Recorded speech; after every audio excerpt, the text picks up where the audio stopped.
Robin Wheeler. He's the renowned Insight Series author and speaker. This time around, we're going to be talking about changes in the world. And my word, has the world changed in the past 2 years? Robin Wheeler, morning. Welcome to the program. Great to have you on the show. Lovely to be here on Salam Media again and to be chatting to you, Julie. Gosh, 18 or longer months ago, we spoke last. And at that time, I remember we were I think the pandemic had just started. And you were talking about reviving shopping centers, malls, etc., because they were taking quite a hit. And this was by way of the different books that you'd written and motivational talks. Just very quickly summarize that for us, and then let's talk about this changing world that we find ourselves in. Yes, that was a book called Retail Vision that I did using one of my business redefining and rebranding services. And we did it at our local mall in Bedford View. And we got all the independent retailers to write a chapter for a book about the future of retail and the recipe for success. And interestingly, retail, as you say, Julie, had been struggling for a while, going through a redefinition with the globalization of online retail and various other major factors. And then just actually in the week of the launch was cancelled because the lockdown was announced. So that's thrown that industry into complete reinvention. And we're all facing the same thing. So that's what I've been working on for the last 25 years in my life's work, my life's purpose. And it's all kicked in the last 18 months, as you say.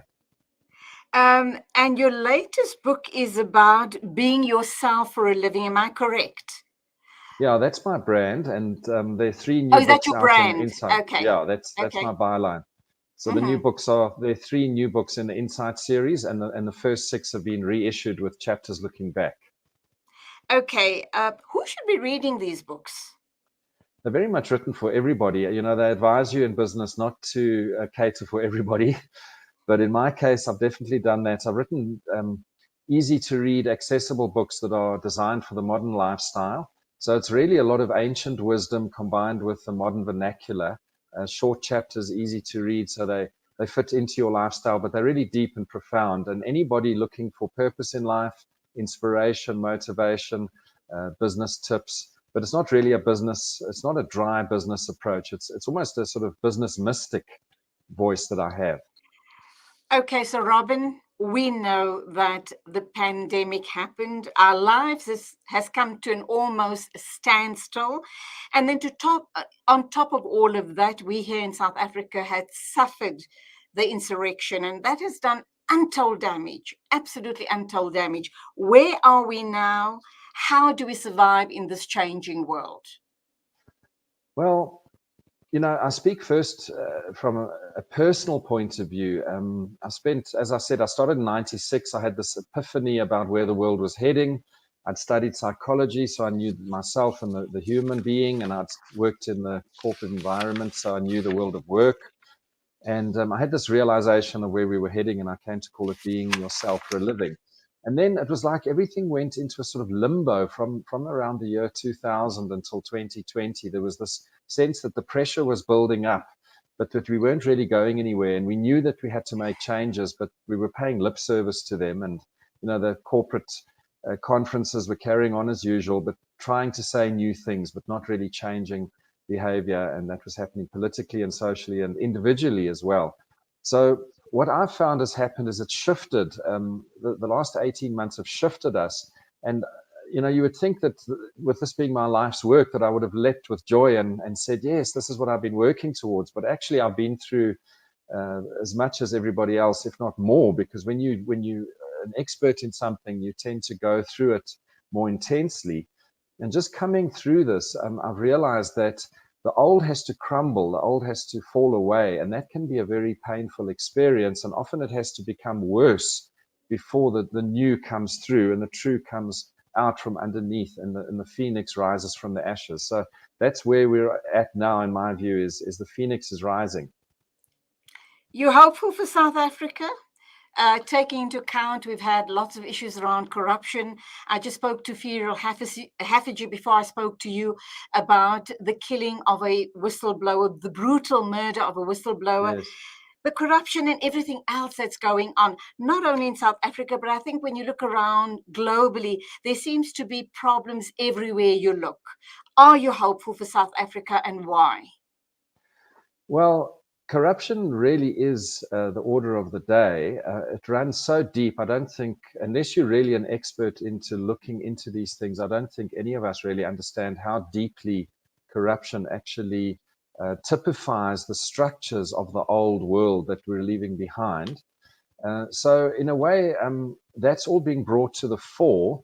I did hear your chat with Ferial just now, and the temptation is to try and resolve these things on the level that they're appearing. And the problem with that is that you end up getting caught up in the very same negative energy that you're trying to fix.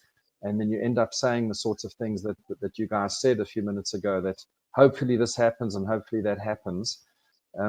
Whereas for me, it's about actually shifting into a different space where you start to live the life that you've always wanted to live and been called to live within yourself.